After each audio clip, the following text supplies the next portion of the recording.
राजा चंद्रसेन और नवयुवक सत्वशील की कहानी। समुद्र किनारे बसे नगर ताम्रलिप्ति के राजा चंद्रसेन के पास सत्वशील नाम का युवक नौकरी मांगने आता है। पर चंद्रसेन के सिपाही सत्वशील को उनके पास जाने नहीं देते हैं। सतुशील हमेशा इसी ताक में रहता है कि किसी तरह राजा से मिला जाए। एक दिन राजा की सवारी जा रही होती है। गर्मी अधिक होने के कारण राजा चंद्रसेन को बहुत तेज प्यास लग जाती है।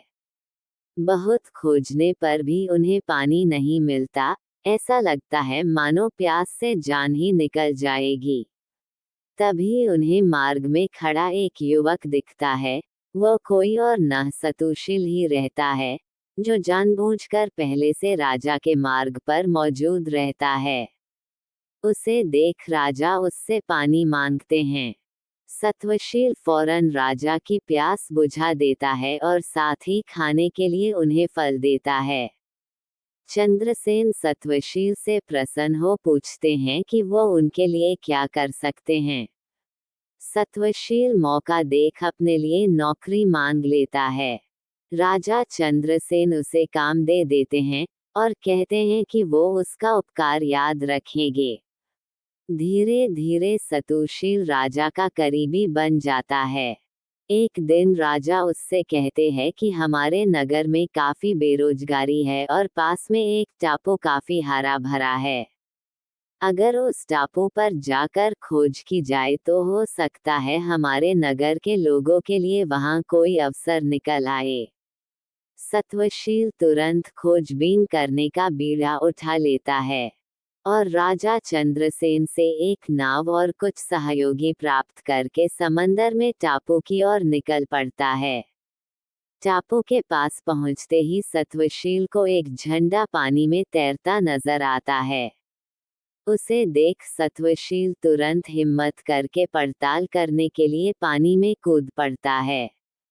सत्वशील अचानक खुद को टापू की जमीन पर पाता है, जहां एक सुंदर युवती संगीत सुन रही होती। वह उस टापू की राजकुमारी होती है और उसके आसपास अन्य युवतियां भी होती है। सत्वशील उसे अपना परिचय देता है और राजकुमारी सत्वशील को भोजन करने का प्रस्ताव देती है और खाने से पहले एक पानी के छोटे तालाब में स्नान करने को कहती है।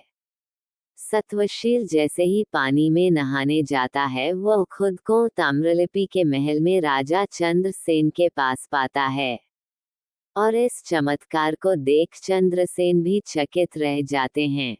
चंद्रसेन खुद इस रहस्यमय जगह पर जाने का फैसला कर लेते हैं और वहां जाकर उस टापू को जीत भी लेते हैं। उस टापू की राजकुमारी विजेता चंद्रसेन को उस टापू का राजा घोषित करती हैं। जीत की खुशी में राजा चंद्रसेन उस राजकुमारी से सत्वशील का विवाह कराने का आदेश दे देते हैं और उस क्षेत्र की रक्षा और प्रतिनिधित्व का भार सत्वशील को सौंप देते हैं।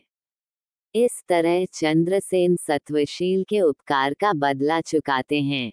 इतनी कहानी बताकर बेताल चुप हो जाता है और राजा विक्रम से प्रश्न करता है कि दोनों में से अधिक बहादुर कौन था, सत्वशील या टापू जीतने वाला राजा चंद्रसेन।